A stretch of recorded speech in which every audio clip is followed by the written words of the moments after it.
guest, I'm doing Emily. We're gonna go into her contagious, idealistic, and joyous personality, and we'll go through the good and possibly the bad of being that personality type. Yikes, am I right?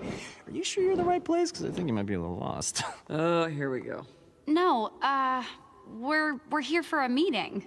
I didn't just choose to do Emily because I get to do the wings and wear the halo, but I have to say it's definitely a bonus. St. Peter, we can take it from here. Greetings, daughter of the morning star. I am Sarah, the high seraphim of heaven. Emily is one of those personality types that just brings you joy. She has so much contagious joy, and emotions really are contagious. Whatever is the strongest emotion becomes this contagion effect to everyone else in the room. And with people like Emily that have this genuine happiness, because if it's a fake happiness, then that actually can be dour, make people sour, and people don't trust that. But for Emily, she's genuinely joyous. Everything in her body, her little movements, you can see right away when she sees new people coming to heaven that she gets to share her world with, how much joy that she is overwhelmed by it. And that's a wonderful thing, because when you give joy to other people, that increases their levels of dopamine and serotonin, makes them feel motivated and makes them feel calm and safe. And I think that that's the true gift that Emily brings.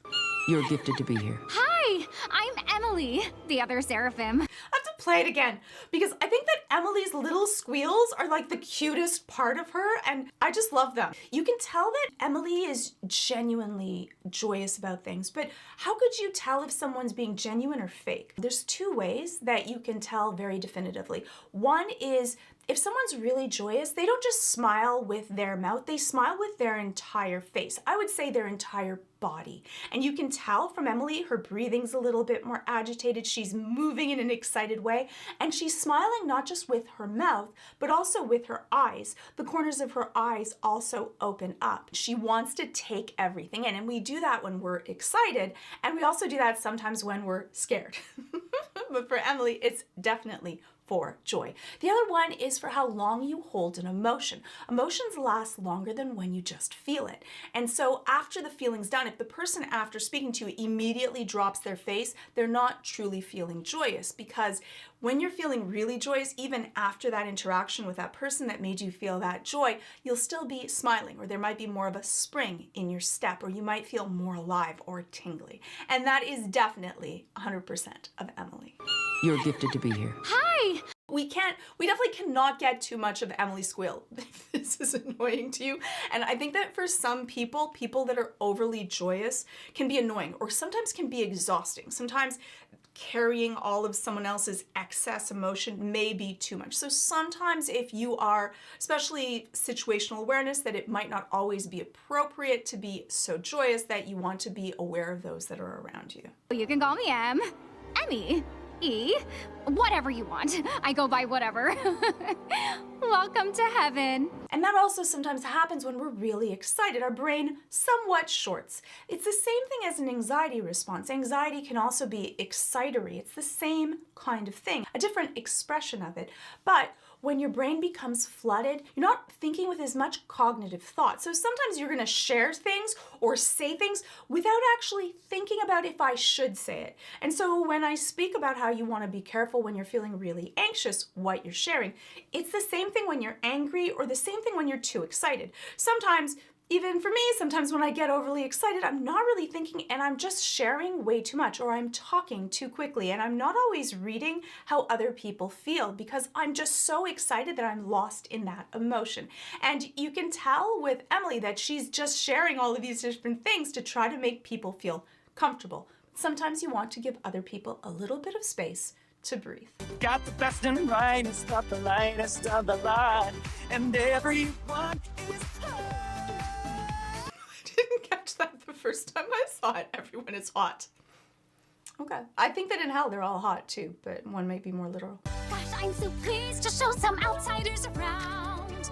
After you see around, you'll never want to go back down. Of course it is just temporary. And that also can happen with people that are positive. They can often be so excited and so giving because they're so genuine that they want to kind of give everything away. And right away, Sarah has to kind of like pull her back, being like, we can't take in every single stray from hell and let them just go to heaven. There are some rules and some ways of having to go about this. For certain personality types, they get joy from other people having joy, from other people experiencing what they enjoy and being able to share that. And for some people, especially if someone has found what they believe is the way or the path or that way of enlightenment, it can be a little bit too much for other people to be around it because they're constantly, what one person looks at as pushing, the other person looks at as, I'm giving you a way to live a better life so you can be as happy as I am. But not everyone sees everything from the same perspective. Keep watching. Please. Yeah, I don't know. Yeah, let's give him a chance. Very well. The court will allow it. That want to believe in other people, to see the light that everyone else can give, to want to give people that chance. For some people, they believe that that would be being naive, that people can't change. But I think that what Emily really wants is to give everyone the chance to be able to show. I think that it's hard for people to be able to know that people can change and become different people. We often judge people on something that they did, but we alter who we are through our lifetime. And so I think that that goes into the question of what is redemption, and are there things that can be redeemed versus things that can't? And that entire discussion is the discussion that Charlie is having with Sarah of, even if someone has done some horrible act in the past, is there a limit to where you can be redeemed versus where you can't? And I think that that is a bigger debate than we will have in discussing Emily, but Emily believes that we should at least take a look at it and see who someone is today. He did everything on your checklist. He was selfless. He stopped Nifty from stealing, and he stuck it to that Mothman. Then why isn't he here then? Yeah. Why isn't he here? When you are idealistic and you believe in the purest form of your belief system or the culture that you've been taught to believe in, and then you realize that there's all these flaws or all these rules that go against that. And when we reach that point where we realize that the rules don't always apply to everyone in a way that is fair and just, it can be really soul-crushing. We go through that period when we realize that the world is not as good or hopeful as what it could be. In a lot of ways, when we grow up, we see that as becoming an adult, to be more cynical. And I would say that that is not what we should aim to be. I think that we want to keep that level of idealism, that a level of hope and joy, because not only is it healthy and healing, but it allows us to try to strive for better. If we give in to nihilism or cynicism, then we give up trying to do better and want better. And so I really appreciate the archetype of who Emily is, that we can all do better and want for more. And I think that that is often looked down upon as society, as you should just toe the line. This is the best that it can get and never try to do more. But it really only takes one person to be able to make a huge change, even in a cultural way or a grand way. A lot of people that have made changes were just one person with an idea or a belief that went out and did something better. So good on Emily. We know when they pass divine judgment, it is our job to ensure these souls are safe. But she was right, Sarah. She showed us the soul can improve. It is so hard to be that person to stand up and say, wait a second, this isn't right, this isn't just. Especially when you have a whole system that you are going against. People that have the strength and the courage to stand up to their boss or be able to stand up to a bully when everyone is on the bully's side, to be able to say that this isn't right. It takes a strength of character that very few people actually have. It is a difficult thing because the amount of blowback that you will get, unless of course you are the highest on the hierarchy where it might be much easier, but it's still really difficult because we have this want to be able to be accepted by the group. And doing this, not only are we going against the group, but we're going against the entire group at once. He saw the light, Sarah. We're changing the entire way that people look at things. But often that's what we need. And that's why when we have group dynamics, it's really important to grab people from different groups and different ideologies to be able to have an open discourse, even if we disagree about things. Because if you end up with everyone that just believes the same thing, you end up with these same blind spots. And because of that, you may begin to make mistakes that no one will ever see because we're all blind to the same thing. Checked all the boxes that you said would prove a person deserves a second chance. You want to have the same belief system in a certain point, but also to be able to have these diverging views to be able to make you all stronger and to be able to look at things from a different perspective than you might see alone. Gotta say, I can't wait to come down and exterminate you. Wait! You go down there and kill those poor trolls. You didn't know. Whoa. Never tell me that you didn't know. And that really shows her level of empathy. Often when we do group dynamics, we try to make the outgroup this demonized group, that they are not worth redemption, they aren't human, they don't matter, and it allows us in our cognitive dissonance to say that it's okay. And sometimes we need someone to be able to kind of pop that bubble, to look at it from the outside and be like, wait a second, this isn't okay. How could you do this? And for Sarah, she knew that this wasn't right. That's why she kept it a secret, because she knew that a whole bunch of people in heaven would not be okay with it. And often we end up with these disinformation campaigns to be able to demonize a certain group so that we can take from them whatever we might want or do to them whatever we might want. That's why group dynamics, being media savvy, understanding what happens, how we can be controlled by the information that we consume is vastly important. I wanted to save you, the anguish it takes to do what was required. To think that I admired you. And you see the fire that's burning behind in Sarah's eyes. The way that Emily is looking at her now has changed. That happens often when we idolize someone and then we realize that they don't live up to the ideals that we hoped or thought that we did. A lot of times we end up projecting this idealized version of the people that are our heroes.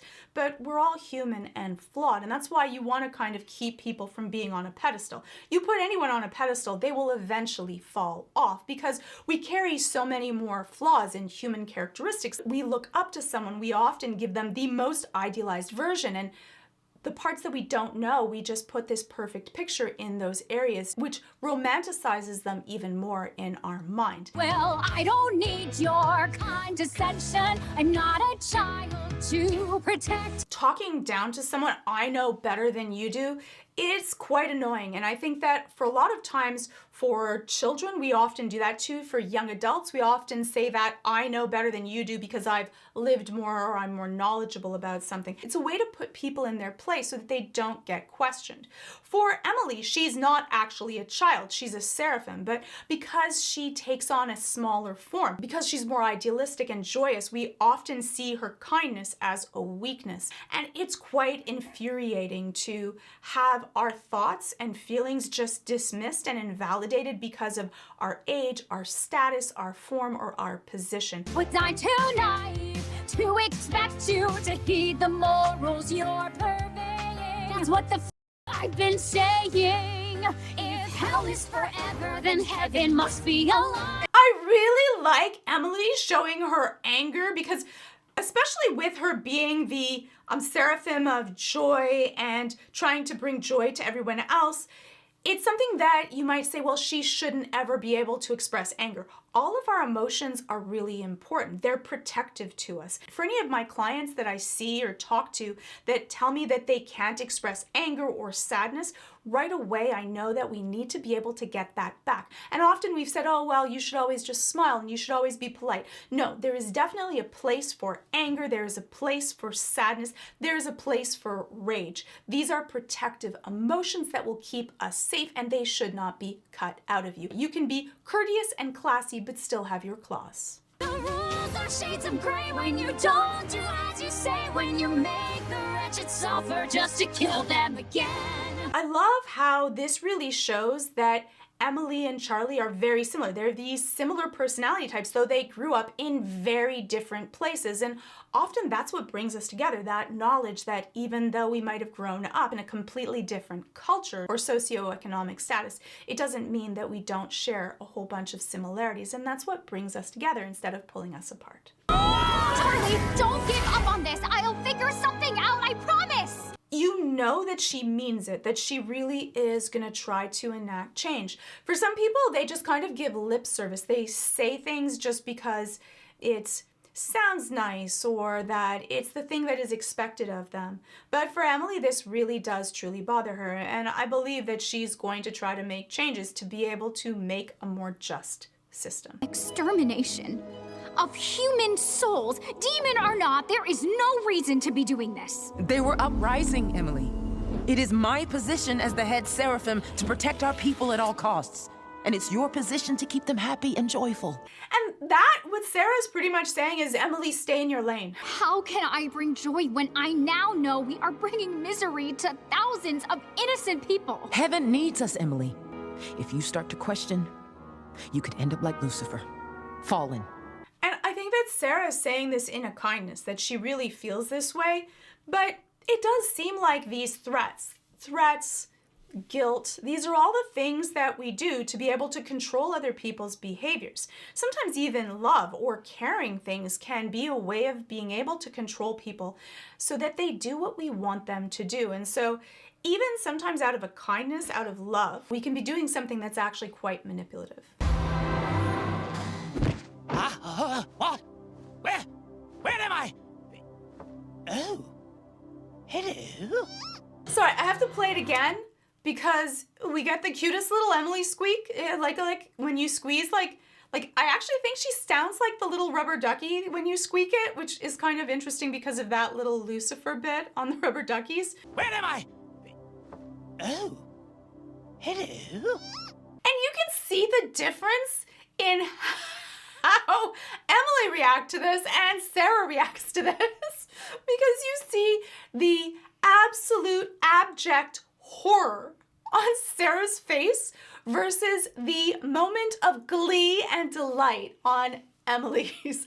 Because for Emily, this is a proof positive that yes, people can get back into heaven even from hell. And if you want to be a true Emily for me, you can hit subscribe, and it makes a huge difference for my viewability and to be able to do more of the videos that I love to do. So hitting that button, it just takes a second. Please, if you could do me that kindness, I would really appreciate it. So thank you. And if you want the uncensored ad-free version of this video, you can check that out on Nebula. So that is my thoughts on Emily. Hopefully my halo stayed straight during it.